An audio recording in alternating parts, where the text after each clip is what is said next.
शमशाबाद के इलाके नूरानपुर में रेगिस्तान के बीचों बीच एक कच्ची मिट्टी का पुराना सा घर था, जहां एक 80 साल का बुजुर्ग फकीर तन्हा रहता था। उस रात भी वो सोया हुआ था। रात गहरी हो चुकी थी, जैसे सन्नाटा चीख बन गया हो। तभी अचानक दरवाजे पर दस्तक हुई। फकीर की आंख खुल गई। वो अपने आप से बुदबुदाया, इस वक्त यहाँ कौन आ सकता है?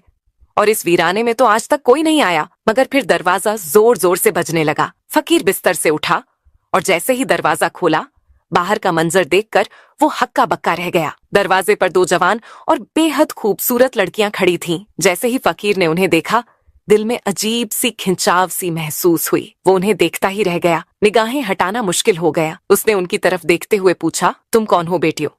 और इस वीराने में इस वक्त क्या कर रही हो? लड़कियों ने जवाब दिया, हम रास्ता भटक गई हैं। हम रोशनगढ़ की तरफ जा रही थीं, मगर रास्ता खो बैठी। अगर आप इजाजत दें तो हमें एक रात यहाँ रहने दीजिए।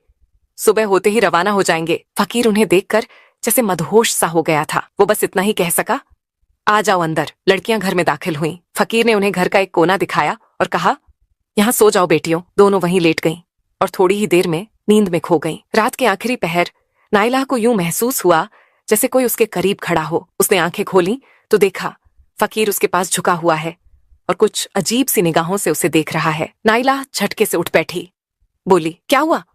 तुम यहाँ क्या कर रहे हो? फकीर ने जवाब दिया, कुछ नहीं, मुझे लगा शायद तुम्हें ठंड लग रही होगी तो चादर देने आया था। नाइला ने चादर तो ले ली, मगर गुस्से में ओढ़कर करवट ले ली। लेकिन फकीर वहां से हिला नहीं। देर तक उन्हीं दोनों को एक अलग सी ख्वाहिश भरी नजरों से देखता रहा। सुबह हुई। नाइला और मरियम ने शुक्रिया अदा किया और रवाना होने लगी तो फकीर ने उन्हें रोकते हुए कहा, कहाँ जा रही हो बेटियों?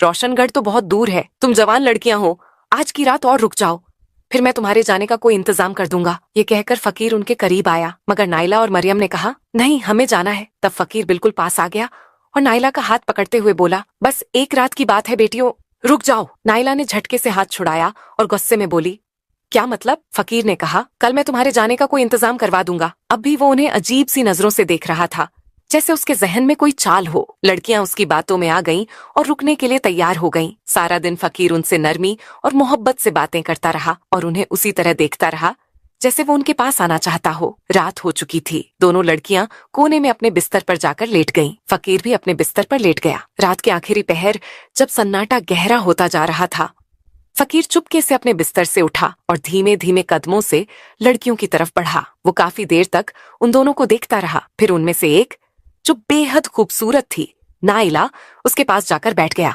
फकीर ने नरमी से उसके माथे पर हाथ फेरना शुरू कर दिया। अचानक नाइला की आंख खुली और वो हड़बड़ाकर उठ बैठी। क्या हुआ? तुम यहाँ क्या कर रहे हो? उसने तैश में पूछा। फकीर उसकी आंखों में देखता रहा जैसे किसी ख्वाब में हो। फिर बोला, मैं तकिया देने आया था। तुम बिना सिरहाने के लेटी हो, तुम्हारी गर्दन में दर्द हो जाएगा। ये लो तकिया। नाइला ने तकिया लिया और नाराजगी से मुंह फेर लिया। बोली, जाओ यहाँ से। फकीर अपने बिस्तर पर जाकर फिर लेट गया। रात को वो अपने आप से बातें करने लगा। सुबह ये लड़कियां चली जाएंगी। आज मेरा आखिरी मौका था, लेकिन वो भी चला गया। फिर उसने खुद से कहा, नहीं, मैं उन्हें ऐसे ही नहीं जाने दूंगा। कोई ना कोई जुगाड़ लगाना होगा। मुझे कल किसी तरह इन्हें रोकना होगा। इन्हीं सोचों में डूबा हुआ फकीर आखिरकार सो गया। सुबह हुई। लड़कियां उठीं और फकीर के पास आईं। उन्होंने कहा, अगर हमारे जाने का बंदोबस्त हो गया हो तो हमें रवाना कर दो। बताओ, क्या इंतजाम किया है? फकीर उन्हें कुछ पल एक चाहत भरी नजर से देखता रहा। फिर धीरे से बोला, नहीं, तुम आज यहाँ से नहीं जा सकती। फकीर की ये बात सुनकर दोनों लड़कियां हैरानी से एक दूसरे को देखने लगीं। फिर नाइला ने पूछा, क्यों? हम आज क्यों नहीं जा सकती? फकीर ने नर्म आवाज में कहा, तुम्हें एक रात और रुकना होगा। मरियम ने उसकी तरफ हैरत से देखा और कहा, क्यों? क्या बात है? सब खैरियत तो है, आखिर हम क्यों रुकें? फकीर ने सांस लेते हुए जवाब दिया, अभी तुम्हारे जाने का कोई इंतजाम नहीं हो पाया है। फिर उसने कहा, उम्मीद है कल एक काफिला यहाँ से होकर रोशनगढ़ की तरफ जाएगा। जब लड़कियों ने काफिला सुना तो थोड़ा इत्मीनान हुआ। चलो, कल काफिले के साथ निकल जाएंगे। आज की रात और रुक जाते हैं, उन्होंने एक दूसरे को देखकर कहा। फकीर ये सुनकर दिल ही दिल में बहुत खुश हुआ। एक रात और मिल गई, उसने अपने आप से कहा। पूरा दिन वो चुपचाप दूर से बैठा उन्हें देखता रहा। उसकी निगाहें अब और भी गहरी हो चुकी थीं, जैसे उन निगाहों में अब खामोश ख्वाहिशें पल रही हों। रात फिर से ढलने लगी। नाइला और मरियम अपने बिस्तर पर जाकर लेट गईं। फकीर भी अपने बिस्तर पर लेट गया, मगर उसका दिल अब बेचैन था। उसकी आंखें छत को नहीं, कमरे के उस कोने को घूर रही थीं जहां लड़कियां सोई हुई थीं। सांसें तेज थीं और दिल में अजीब सी हलचल उठ रही थी। धीरे धीरे वो बिस्तर से उठा, चुपके से उनकी तरफ बढ़ा। काफी देर तक वो उन दोनों को ऊपर से नीचे तक देखता रहा। फिर वो नाइला के पास जाकर बैठा और नरमी से उसके बालों को सहलाने लगा। अचानक नाइला थोड़ी सी हिली। फकीर को लगा कहीं वो जाग ना जाए, तो वो घबरा कर वहां से हट गया और मरियम के पास चला गया। अब उसने मरियम का हाथ अपने हाथों में ले लिया और उसके चेहरे को देर तक देखता रहा। उसकी आंखों में अब सिर्फ तमन्ना नहीं, कोई पुरानी प्यास उतर आई थी। तभी अचानक मरियम की आंख खुल गई और वो चीख पड़ी, मगर फकीर ने झट से अपना हाथ उसके मुंह पर रख दिया ताकि आवाज बाहर ना निकले। फिर वो हड़बड़ाकर वापस अपने बिस्तर पर चला गया और ऐसे लेट गया जैसे कुछ हुआ ही ना हो। मरियम सारी रात उसी सोच में डूबी रही। ये फकीर मेरे पास क्यों आया था? ये क्या करने की कोशिश कर रहा था? इसके इरादे तो बिल्कुल ठीक नहीं लगते। वो डर के मारे कांपती रही और सोचते सोचते आखिरकार उसे नींद आ गई। सुबह हुई। लड़कियां उठीं और फकीर के पास आईं। काफिला आ गया है क्या?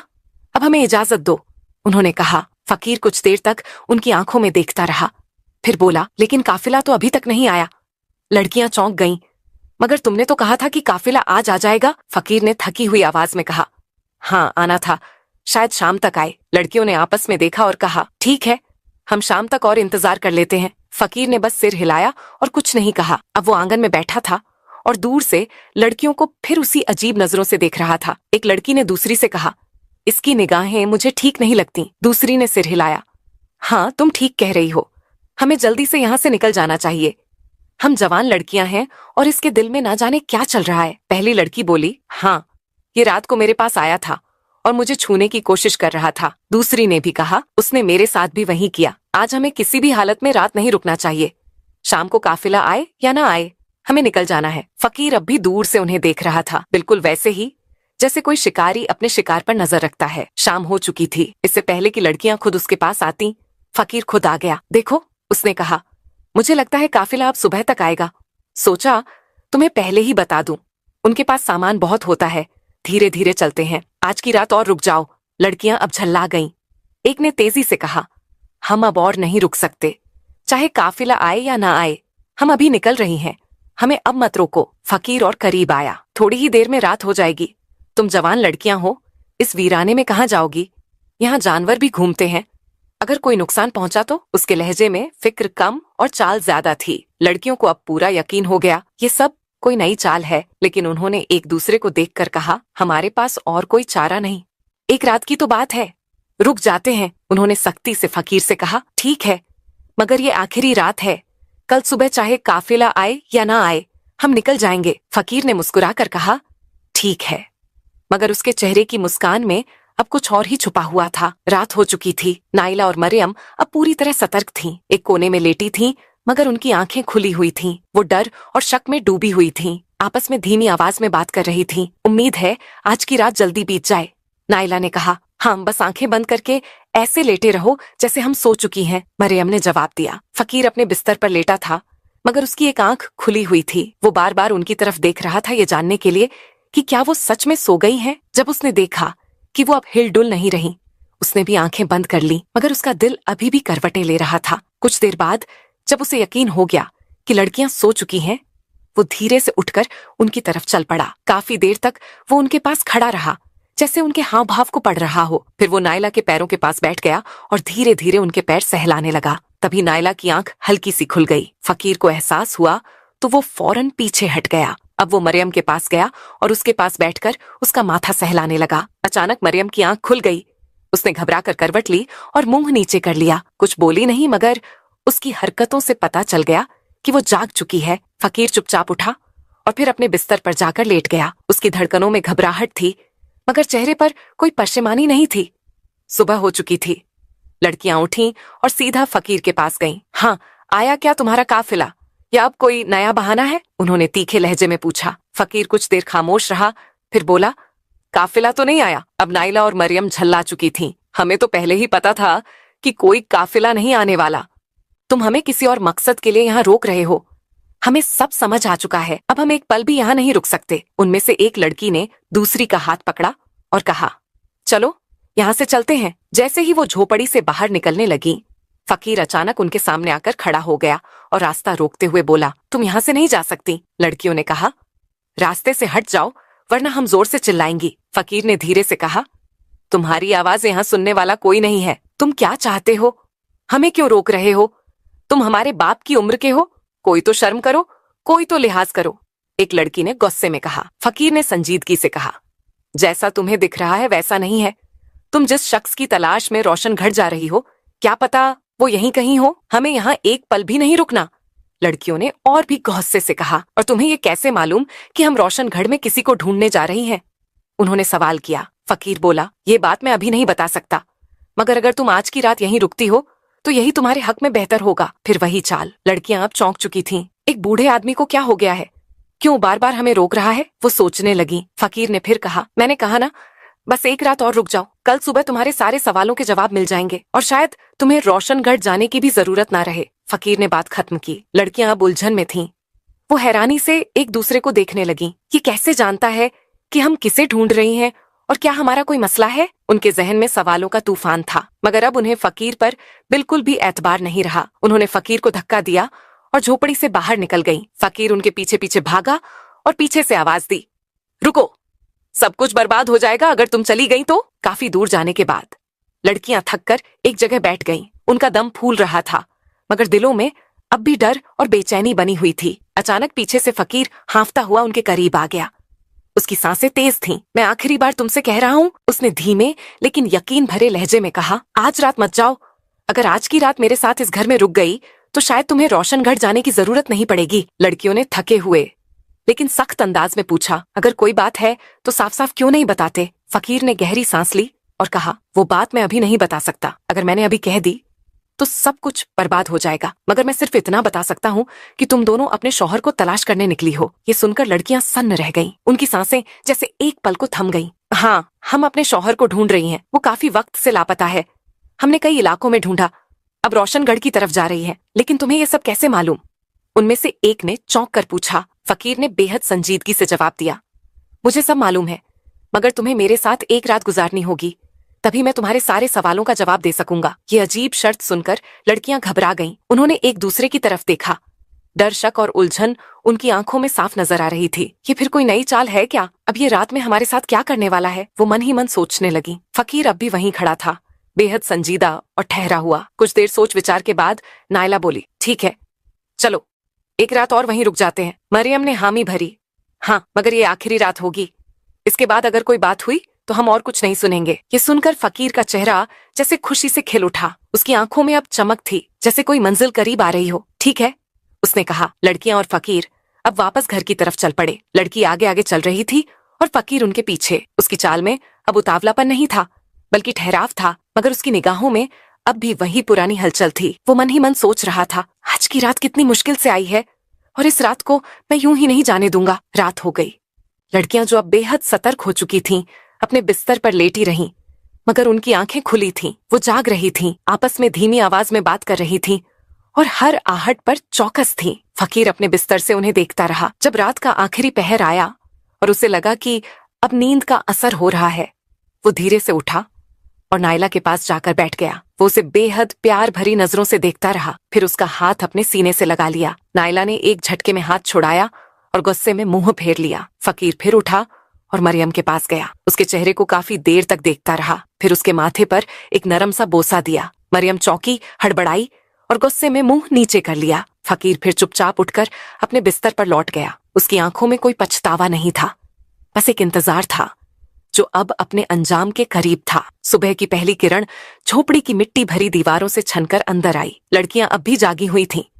उनके चेहरों पर नींद नहीं, बल्कि बेचैनी और खौफ का असर साफ नजर आ रहा था। इस बार उन्होंने बिना कुछ कहे, बिना फकीर से पूछे वहां से निकलने की ठानी। जैसे ही वो झोपड़ी से बाहर निकलने लगी, उनकी निगाह एक कोने में बैठे शख्स पर पड़ी। वहां एक नौजवान बैठा था, खूबसूरत रोशन चेहरा, शफाफ लिबास पहने हुए, मगर उसका चेहरा दूसरी ओर था। लड़कियां हैरान हो गईं। वो उसके पास गईं और पूछा, तुम कौन हो? नौजवान ने जब धीरे से अपना चेहरा उनकी तरफ घुमाया तो दोनों लड़कियां हक्की बक्की रह गईं, जैसे उनके पैरों तले जमीन खिसक गई हो। वो जोर जोर से चिल्लाने लगीं, ये तो हमारा शौहर है। वो भागती हुई उस नौजवान से लिपट गईं। आंसुओं से उनकी आंखें भर गईं। उनके लिए ये पल किसी जादू से कम ना था। तुम यहाँ कैसे आ गए? क्या हम कोई ख्वाब देख रही हैं? नायला ने कांपती हुई आवाज में पूछा। नौजवान ने उन्हें अपने गले से लगाए रखा और धीमे से कहा, नहीं, ये ख्वाब नहीं, हकीकत है, मैं वापस आ गया हूँ। लड़कियों की खुशी की कोई इंतहा नहीं रही।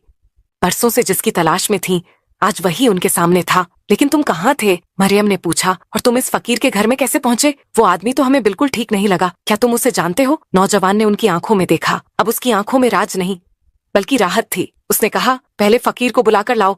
देखो वो कहाँ है? लड़कियां झोपड़ी के हर कोने में ढूंढने लगीं, मगर फकीर कहीं नहीं था। वो वापस आकर बोली, वो तो कहीं नहीं है।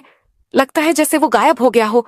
कहाँ चला गया वो? नौजवान ने गहरी सांस ली। फकीर कहाँ गया ये तो अब तुम्हें खुद ही समझ आ जाएगा, लेकिन उससे पहले क्या तुम नहीं जानना चाहोगी कि मैं इतने साल कहाँ था? उसने ठहर कर पूछा। लड़कियां एक साथ बोली, हाँ बताओ कहाँ थे तुम? अब कहानी का सबसे बड़ा राज सामने आने वाला था। नौजवान ने कहना शुरू किया। एक दिन मैं घर से बाहर बाजार की तरफ निकला था। रास्ते में मुझे एक बूढ़ा आदमी और एक बेहद हसीन लड़की मिली। बूढ़ा किसी फकीर जैसा लग रहा था और लड़की बहुत ही जवान और दिलकश थी। मैंने हंसी में लड़की से मजाक किया, तुमने इस बूढ़े से शादी क्यों की? तुम तो किसी जवान के साथ होनी चाहिए। मगर वो लड़की शायद कोई इल्म जानती थी। उसने मेरी तरफ देखा, कुछ पढ़ा और मुझ पर फूंक मारी। एक पल में मैं उसी बूढ़े फकीर जैसा हो गया।